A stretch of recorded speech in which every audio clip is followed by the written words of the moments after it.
Hello दोस्तों, स्वागत है आप सभी का आपके अपने YouTube channel white page exam पर। तो दोस्तों मैं हूं साजिद और आज फिर मैं हाजिर हूं आपके सामने एक और नई क्लास के साथ।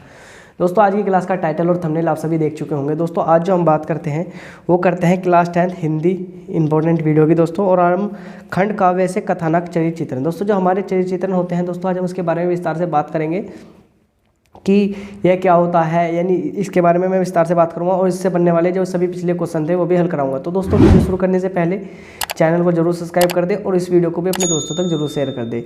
और दोस्तों हाँ, एक प्यार सा कमेंट बॉक्स में जरूर टाइप कर देना कि ये वीडियो कैसी लग रही है। तो दोस्तों शुरू करते हैं आज की अपनी क्लास। दोस्तों यूपी बोर्ड एग्जाम 2023, आप सभी जानते हैं कि यूपी बोर्ड की जो परीक्षाएं हैं वो 16 फरवरी से स्टार्ट होने वाली है। तो दोस्तों यूपी बोर्ड एग्जाम 2023 होगा दोस्तों। क्लास 10 हिंदी होगी और दोस्तों हिंदी की इंपॉर्टेंट वीडियो होगी आप सभी के लिए, क्योंकि दोस्तों आज मैं आपको 3 से 5 नंबर के बीच में आज का टॉपिक बताने वाला हूं। तो दोस्तों क्लास 10 होगी, हिंदी होगी, टॉपिक होगा खंड काव्य से कथानक चरित्र चित्रण, यानी खंड काव्य से कथानक चरित्र चित्रण के बारे में आज मैं आपको बताऊंगा। दोस्तों खंड काव्य से कथानक चरित्र चित्रण के बारे में आज मैं आपको विस्तार से डिटेल दूंगा। दोस्तों सभी क्वेश्चन 2012 से 2022 तक बोर्ड परीक्षा में आए हैं। जो दोस्तों इसमें जो आए हैं वो जो मैं क्वेश्चन लेकर आ रहा हूँ 2012 से 2022 तक की बोर्ड परीक्षा में पूछे गए हैं। और दोस्तों मैं आज उनके बारे में आपको विस्तार से बताऊँगा और उनका प्रूफ भी दिखाऊँगा दोस्तों बाकायदा। दोस्तों हाँ, आप सभी जानते हैं कि हमारे चैनल पर कक्षा 10 और कक्षा 12 के कंप्लीट सिलेबस की तैयारी कराई जा रही है, वो भी चैप्टर वाइज। तो दोस्तों अगर आप कक्षा 10 या कक्षा 12 में हैं तो दोस्तों आप चैनल को जरूर सब्सक्राइब करके रखें, बेल आइकन को भी दबा के रखें, जिससे आपको हमारी आने वाली हर वीडियो का नोटिफिकेशन मिलता रहे। तो दोस्तों शुरू करते हैं आज की अपनी क्लास। दोस्तों हाँ, टारगेट 16 फरवरी 2023, 70 नंबर बिल्कुल पक्के। दोस्तों आप सभी जानते हैं कि जो हमारी यानी हिंदी का पेपर होगा वो 16 फरवरी को यानी पहला पेपर होगा। तो दोस्तों ध्यान रखना, टारगेट 16 फरवरी 2023, 70 नंबर बिल्कुल पक्के। दोस्तों अगर आप आज की क्लास लेते हैं तो यानी आज की क्लास से भी आपका बहुत ज़्यादा टॉपिक कवर हो जाएंगे। तो दोस्तों शुरू करते हैं आज की हम अपनी क्लास। तो करमवीर भरत खंड काव्य कैसे लिखे। दोस्तों आज का जो मेन टॉपिक है वो है कि करमवीर भरत खंड काव्य कैसे लिखा जाता है। जो करमवीर भरत खंड काव्य है वो कैसे लिखा जाता है, कैसे हम उसके बारे में विस्तार से लिख सकते हैं दोस्तों, मैं आज आपको उसके बारे में ही कंप्लीट डिटेल दूंगा। तो दोस्तों चलते हैं अपने मॉडल टेस्ट की तरफ, जहाँ पर हमारा करमवीर भरत वाला खंड काव्य दिया गया है। दोस्तों ये देखिए, करमवीर भरत खंड काव्य की मुख्य कथानक का सारांश यानी संक्षेप में लिखे। 2007, 2008, 9, 10, 11, 12, 13, 14, 15, 16, 17, 18, 19 और 20 तक पूछा गया है। दोस्तों 20 तक पूछा गया है और दोस्तों 2022 में भी आया है। तो दोस्तों कह रहा है कि करमवीर भरत के किसी एक सर्ग का कथानक संक्षेप में लिखो, और 2022 में पूछा गया। दोस्तों 21 में बोर्ड परीक्षा नहीं हुई ना, तो 21 में भी ये क्वेश्चन पूछा जाता, यानी 2012 से लेकर 2022 तक लगातार प्री बोर्ड परीक्षा में आया है। अब कह रहा है कि करमवीर भरत खंड काव्य की मुख्य कथा वस्तु या कथानक सारांश संक्षेप में लिखो, या अथवा करमवीर भरत के किसी एक सर्ग का कथानक संक्षेप में लिखो। तो दोस्तों अब देखते हैं इसके बारे में। देखिए दोस्तों, करमवीर भरत खंड काव्य की प्रमुख घटनाओं का वर्णन करो। करमवीर भरत खंड काव्य की प्रमुख घटनाओं का वर्णन करो। तो दोस्तों सबसे पहले देखते हैं कि श्री लक्ष्मी शंकर मिश्र निशंक कृत करमवीर भरत खंड काव्य। तो दोस्तों ध्यान रखना, श्री लक्ष्मी का शंकर मिश्र द्वारा लिखा गया है। श्री लक्ष्मी शंकर मिश्र द्वारा खंड काव्य में राम वन आगमन, जो राम का वन में आगमन होता है, दशरथ के निधन के पश्चात भरत के ननिहाल से लौटने एवं चित्रकूट से राम की चरण पादुकाएं लेकर अयोध्या लौटने तक की कथा संक्षेप में वर्णित है। इसका संपूर्ण कथानक 6 सर्गों में व्यक्त है। इस समस्त सर्गों का क्रम से कथानक इस प्रकार है। तो दोस्तों ध्यान रखना, जो इसमें श्री लक्ष्मी शंकर मिश्र द्वारा लिखा गया है और इसमें खंड काव्य में राम का वनागमन, यानी जो राम जो जंगल वन को जाता है वो है, दशरथ के निधन के पश्चात भरत के ननिहाल लौटने, यानी दशरथ के जो पश्चात के बाद में भरत के ननिहाल लौटने एवं चित्रकूट से राम की चरण पादुकाएं लेकर अयोध्या लौटने तक की कथा संक्षेप में वर्णित है। इसका संपूर्ण कथानक 6 सर्गों में व्यक्त है। इन समस्त सर्गों का क्रम से कथानक इस प्रकार है। तो दोस्तों प्रथम सर्ग देखते हैं। प्रथम सर्ग आगमन 2012-2022 में पूछा गया, 2022 में पूछा गया। तो दोस्तों भरत तथा शत्रुघ्न दोनों ननिहाल गए थे, यानी जो भरत और शत्रुघ्न है दोनों कहाँ ननिहाल गए थे। अयोध्या के दूत आकस्मक वहां पहुंचे और उन्होंने भरत तथा शत्रुघ्न को सूचना दी, यानी भरत और यानी वे कहाँ गए थे, वे ननिहाल गए थे। भरत तथा शत्रुघ्न को सूचना दी कि दोनों राजकुमारों को गुरु वशिष्ठ ने तत्काल अयोध्या में बुलाया, यानी दोनों राजकुमारों को गुरु वशिष्ठ ने तत्काल अयोध्या में बुलाया है। भरत ने दूतों से अपने माता पिता भाइयों आदि की कुशलता जाननी चाहिए, किंतु दूत अपनी भावनाओं को दबाकर मौन ही रहे। यानी भरत ने क्या करा, भरत ने दूतों से अपने माता पिता भाइयों आदि कुशलता जाननी चाहिए, किंतु दूतों ने अपनी भावनाओं को दबाकर मौन ही रहे। दूत दशरथ मरण तथा राम वन आगमन की बात को बड़ी चतुराई से छिपा गए। एक तो दशरथ, क्योंकि दशरथ की मृत्यु की, दशरथ के मरण तथा राम वन आगमन की बात को बड़ी चतुराई से छिपा गए। भरत और शत्रुघ्न अपने मामा की आज्ञा प्राप्त कर अयोध्या से चल पड़े। मार्ग में उन्हें सब सोना सा लगा। अयोध्या में प्रवेश करते समय उन्हें आश्चर्य भी हुआ, क्योंकि उनके आगमन पर ना तो किसी प्रकार का उल्लास मनाया गया और ना ही उनके स्वागत की कोई तैयारी की गई थी। राजमहल में सभी मौन होकर संकेत में बातें करते हुए दिखाई दिए। चतुर्बुद्धि भरत ने किसी अगल मगल की कल्पना तो कर ली, किंतु उसने वास्तविक घटना का बोध न हुआ। यानी जो भरत उन्हें अंदेशा तो हो गया था, नहीं कुछ अनहोनी तो हुई है, लेकिन उन्हें इतनी बड़ी घटना का बोध नहीं था। भरत सीधे दशरथ भवन पहुंचे। जो भरत थे वे सीधे दशरथ के भवन पहुंच गए, किंतु वहां सोनापन देखकर उनका मन चिंतित हो गया। यानी वे सीधे दशरथ के भवन पहुंच गए, लेकिन वहां जो सब चिंतित यानी सोना था तो उसे देखकर उनका मन चिंतित हो उठा। उन्होंने राजद्वार पर किसी द्वारपाल अथवा मंत्री को भी नहीं देखा। अब भरत व्याकुल होकर अपनी माता केकई के भवन चले गए। यानी केकई के भवन चले गए। अब दोस्तों द्वितीय सर्ग देखते हैं। द्वितीय सर्ग होता है राजभवन का। 2007, 8, 12, 1900 पूछा गया। क्रमविद भरत खंड काव्य के द्वितीय सर्ग में केकई द्वारा राम को वन भेजने की कौन कौन से कारण प्रस्तुत किए गए हैं, स्पष्ट करो। दोस्तों ये सभी क्वेश्चन है। तो केकई अपने भवन में चुपचाप बैठी हुई थी। भरत का मस्तक चूमकर उनका स्वागत किया। भरत ने अपनी माता से पिता दशरथ, भाई राम और लक्ष्मण आदि की कुशलता पूछी और उनकी सबकी अनुपस्थिति के विषय में प्रश्न किया।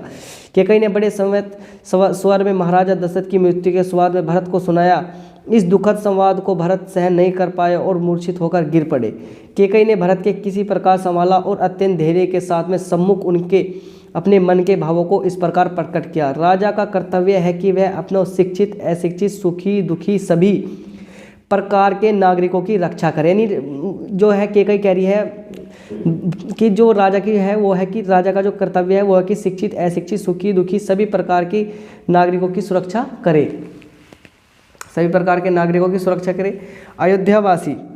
अयोध्यावासी तो सभी नागरिक हैं, परंतु दूर जंगल में रहने वाले वनवासी तो दीन, दुखी, उदास तथा आरक्षित हैं। मैंने यही सोचकर इन सभी भोले भाले ऐसाई वनवासियों के दुख को केवल राम ही दूर कर सकते हैं, राम को वन में भेजने की नीति अपनाई। मैंने महाराज दशरथ का युद्ध क्षेत्र में साथ दिया तथा राम को वन भेजने तथा भरत को राजगद्दी दिलाने में मेरे मन में तो लोक कल्याण की भावना ही रही थी। लोग भले ही मुझे स्वार्थ नीच बताए, भले ही कुमाता कहे, मुझे कलंक लगाए, पर मैंने जो किया उसी में सबका हित है।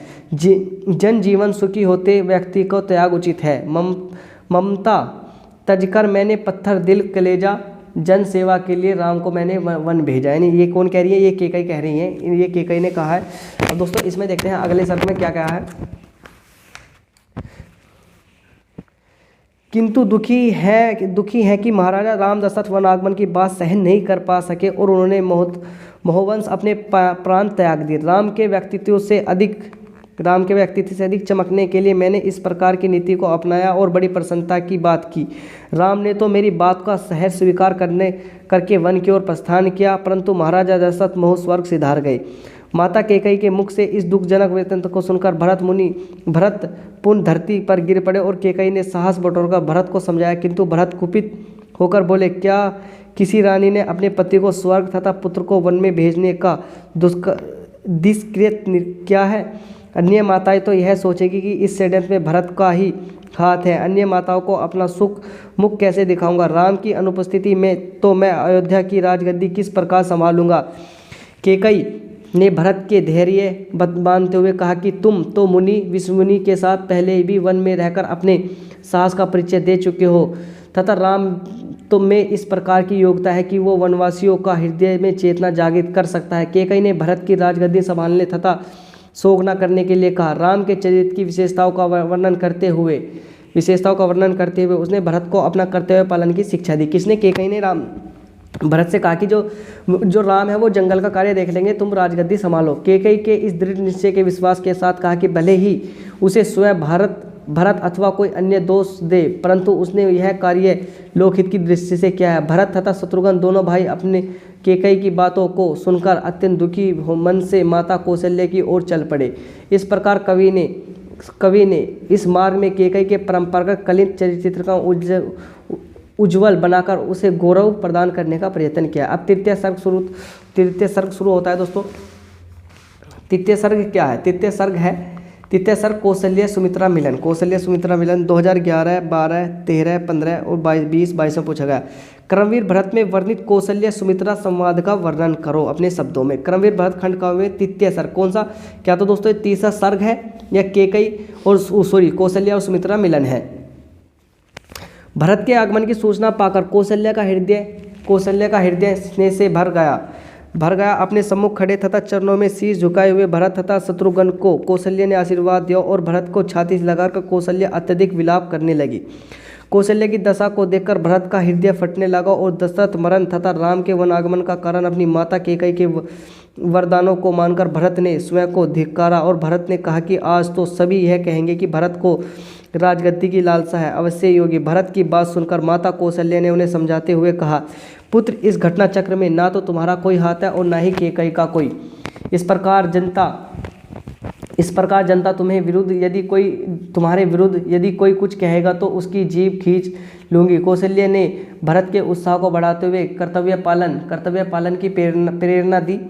कौशल्या ने स्पष्ट कह दिया कि वीर तथा अंत करण को युद्ध रखने वाले साहसी पुरुष निंदा पर भी ध्यान नहीं दिया करते। जो निंदा तथा अपयस्या के भय जाल में उलझ जाते हैं वे जीवन में किसी महान कार्य नहीं कर पाते। भरत के आगमन की सूचना मिलने पर सुमित्रा भी वहां दौड़ी आई और तथा दोनों पुत्रों को गले लगाया। माता सुमित्रा के सम्मुख भी भरत ने स्वयं को अपराधी माना। उन्होंने कहा कि मेरी माता ने मुझको राजगद्दी का लोभी किस प्रकार जाना है, उसने राम का स्थान पर मुझे ही वनवास क्यों नहीं दिलाया। सुमित्रा ने भी भरत को समझाने के राम वनवास गए हैं। सुमित्रा ने भारत को समझाया कि राम वन में जाकर राक्षसों का विनाश करने में सक्षम है और शस्त्र चलाने में भी अत्यंत निपुण है। उन्होंने पहले ही विश्वामित्र शस्त्र सात की शिक्षा दीक्षा प्राप्त कर ली है। सुमित्रा ने धैर्य के साथ कहा कि तुम्हारे दुखी होने से तो उर्मिला मांडवी आदि भी दुखी होगी। यदि तुम दुखी छोड़ दो, कर्तव्य का पालन करो।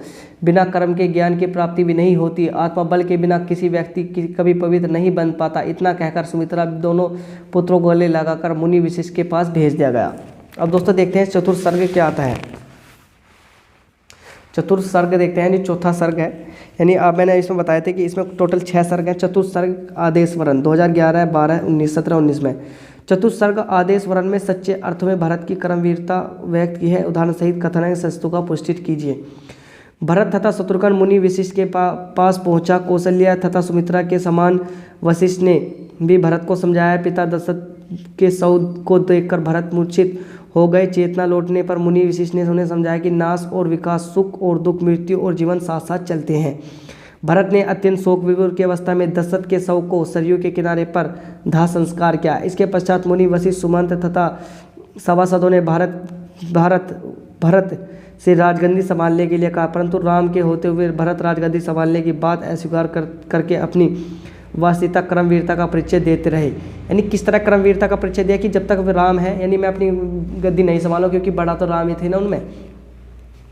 राम से भरत राम मिलन का प्रस्ताव रखते हुए जिसे विशिष्ट सुमित सभी स्वीकार कर लेते हैं। भरत पर राम तो मिलन, शत्रुघ्न, कैकेयी तथा कौशल्या भी वन में जाने के लिए तैयार हो गए।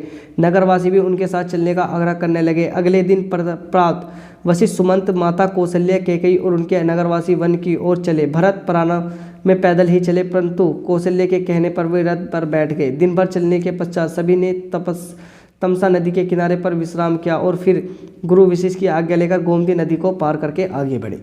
अब दोस्तों 5वें सर्ग में देखते हैं वनगमन 2007, 15, 16, 18, 19, 22 में पूछा गया। दोस्तों क्रमवीर भरत के पंचम सर्ग यानी वनगमन का सारांश लिखो। वनगमन का यानी दोस्तों जब वे वन में चले जाते हैं इसका वो लिखो।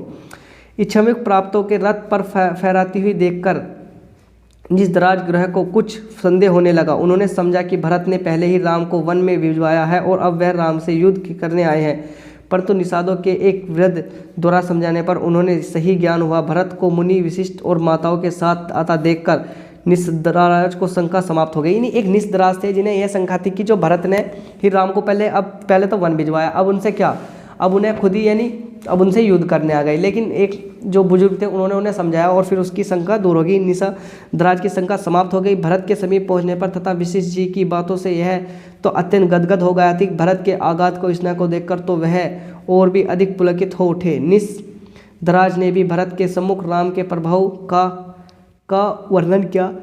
वह सभी को नाव में बैठाकर गंगा पार ले गए और चित्रकूट वन को समीप आते देखकर भरत तथा शत्रुघ्न दोनों भाई रथ से उतरकर पैदल ही चल पड़े। अब देखते हैं षष्ठम सर्ग यानी छठा सर्ग देखते हैं, राम भरत मिलन, यानी राम का और भरत का मिलन को देखते हैं। दोस्तों ये क्वेश्चन देखें कितनी बार पूछा गया है, 2010, 11, 12, 13, 15, 14, 15, 16, 19, 20, 15, 14, 18, 19, 20 में 18, 20, 22 में पूछा गया है। दोस्तों कर्मवीर भरत के अंतिम षष्ठ का कथानक यानी छठे सर्ग का पूछ रहा। तो दोस्तों एक निषाद ने राम के आश्रम में भरत के आगमन की सूचना दी। लक्ष्मण कुछ संशयित होते हुए परंतु राम ने नंगे पैर दौड़कर भरत को गले से लगा लिया और भरत बेसुदा से होकर राम के चरणों में लिपट गए। शत्रुघ्न ने भी भाई राम से आशीर्वाद प्राप्त किया और राम ने अपनी माताओं के चरण स्पर्श किए और आशीर्वाद प्राप्त किया। इसके पश्चात मुनि वशिष्ठ ने राम को दशरथ मरण का संदेश सुनाया, जिसे सुनकर राम तथा लक्ष्मण दुखी से अधीर हो उठे। यह देखकर वशिष्ठ जी ने राम को समझाया। कुछ दिनों तक सभी लोग राम के आश्रम में आनंदमग्न रहे। चित्रकूट आश्रम का प्राकृतिक वातावरण अत्यंत मनोरम था। अब दोस्तों चलते हैं इसके अगले पेज पर। यद्यपि राम भरत के मन की बात भली प्रकार समझ रहे थे, फिर भी भरत ने एक दिन अवसर मिलने पर राम से कहा कि भाई राम, अयोध्या का सिंहासन सूना पड़ा है, आप राजगद्दी संभाले, मैं यहाँ वन में रहूँगा। केकई भी राम से कहती है कि इस संपूर्ण दुखजनक नाटक के मूल में मेरा ही हाथ है। पूरे रघुवंश में मैंने ही कालिमा लगाई है पुत्र राम। भरत जो कह रहा है तुम उसे मान लो, हम सबका यही मत है कि तुम अयोध्या वापस चलो। राम ने बड़ी सहानुभूति से भरत तथा केकई को समझाते हुए कहा कि पिता स्वर्गलोक चले गए हैं, माताएं विधवाएं हो गई हैं, मैं राजा बनकर पितृ वचन को एक प्रकार से भंग करूँ, इससे तो राजवंश का आदर्श ही समाप्त हो जाएगा। भरत बड़े राम के आदर्श तथा अयोध्या स्नेह के सम्मुख नतमस्तक हो गए। अंत में भरत ने आग्रह किया कि वो राम की चरण पादुकाओं को लेकर जाएंगे और अयोध्या में 14 वर्षों तक राम की चरण पादुका का ही राज्य होगा। राम ने भरत की अनेक बातें समझाई और उन्हें गले लगाकर अपनी चरण पादुकाएं अर्पित की। भरत के साथ ही अन्य पूर्ववासी भी अयोध्या लौट आए। भरत ने अयोध्या के बाहर नंदीग्राम में एक पनकुटी बनवाई और स्वयं कुशा के आसन पर बैठे और राम के चरण पादुकाओं को राजा सिंहासन पर सुशोभित किया। इस प्रकार भरत ने अपने चरित्र चित्रण का आदर्श प्रस्तुत किया। अब दोस्तों एक क्वेश्चन इसमें यह पूछा जाता है कि देखो दोस्तों एक क्वेश्चन इसमें यह है कि कर्मवीर भरत खंड काव्य के सम्मुख प्रमुख नाटक प्रधान का चरित्र चित्रण कीजिए। 2007, 8, 9, 11, 12, 13, 14, 15, 16, 17, 19, 20, 22 में पूछा गया है। दोस्तों भरत को कर्मवीर की उपाधि क्यों दी गई है, स्पष्ट कीजिए। श्री लक्ष्मीकांत कर्मवीर भरत खंड काव्य प्रस्तुत है कि इसमें जहां भरत, राम, लक्ष्मण, शत्रुघ्न चारों भाइयों के चरित्र पर प्रकाश डाला गया है, वहीं गुरु वशिष्ठ तथा माता कौशल्या सुमित्रा के चरित्र को भी उज्जवल छवि का उद्घाटन करने के साथ साथ केकई के परंपरागत कलंकित चरित्र का भी नवीन रूप देकर उनके कार्यों को उचित ठहराकर उसके माथे पर लगे कलंक को प्रक्षालित किया है। उससे भी कौशल्या और सुमित्रा उनके समान ममतामयी विकासशील के रूप में प्रतिष्ठा करने के अतिरिक्त उसकी लोकोपरिक छवि का उभार कर उसके चरित्र को उनसे उच्चता प्रदान करके उसे पर एक महान उपकार किया गया है। इस खंड काव्य के नायक भरत, उनकी प्रमुख चरित्रिका विशेषताओं का वर्णन इस प्रकार किया जा सकता है, यानी आदर्श पुरुष किसकी यानी कर्मवीर भरत में भरत का चरित्र चित्रण को कह रहा है तो आदर्श पुरुष। प्रस्तुत खंड काव्य के चरित्र नायक का भरत सरल हृदय तथा आदर्श महापुरुष है। छल कपट षड्यंत्र आदि दोषों से वे पूरी तरह से मुक्त है, यानी एक तो वे नंबर पहले में आदर्श पुरुष हैं। जब वे उन्हें ज्ञात हुआ कि उनकी माता केकई ने उनके लिए वरदान राज्य मांग लिया है तो उन्होंने अपार गलनी हुई और वे स्वयं को अपराधी समझने लगे। उनका मन धिक्कारने लगा और उन्होंने इस बात से स्वीकार नहीं किया कि कोई व्यक्ति इनके चरित्र पर शंका करे। कौशल्या, केकई, वशिष्ठ तथा राम के सम्मुख वे अपने हृदय में इस महानता को दबाए हुए रघु मर्यादा का पालन करते हुए एक आदर्श भी कहते हैं। यदि भी केकई द्वारा भरत के अनेक प्रकार से समझाया जाता है, तथापि यदि भी बड़े भाई को जीवित रहना और अयोध्या के राज्य को स्वीकार करने में अपनी असमर्थता असमर्था प्रकट करते हुए अपनी माता केकई के प्रति अपना क्रोध प्रकट करते हुए भरत कहते हैं, भरत ने कहा था, मांग अवध का राज्य क्या अपना मन भाया, किंतु भरत के भाला अस्य का तिलक लगाया। भावुक हृदय, भरत अत्यधिक भावुक है। वे अपने अतिरिक्त वे अन्य सभी सुख दुख की चिंता करते हैं। पिता के स्वर्गवास का समाचार सुनकर वे अत्यधिक शोकविल हो जाते हैं। अवध के राज्य को किसी प्रकार का स्वीकार नहीं करते। राम के वनागमन, पिता के देहांश, माता के वेदवश से उर्मिला की विरह को जानकर उनका हृदय दुखों के सागर में गोते लगाने लगा। परम त्यागी और अनावश्यक केकई के बार बार समझाने पर भी भरत राजगद्दी पर को स्वीकार नहीं करते और राज्य का वास्तविक अधिकारी राम को ही मानते हैं। भरत के इस भाव का सभी जानते हैं कि कौशल्या कहती है कि भरत राज्य का लोक मात्र भी मोह नहीं करता। सुमित्रा भी उनकी प्रशंसा करते हुए कहती है, नहीं है राज्य वैभव, नहीं है अनुरक्ति तुम्हारी, तुम संदेश हो अटल राम की भक्ति तुम्हारी। स्वयं अनि विशिष्ट तथा राम भी भरत के त्याग की प्रशंसा करते हुए करते हैं, राम के सच्चे अनुयायी।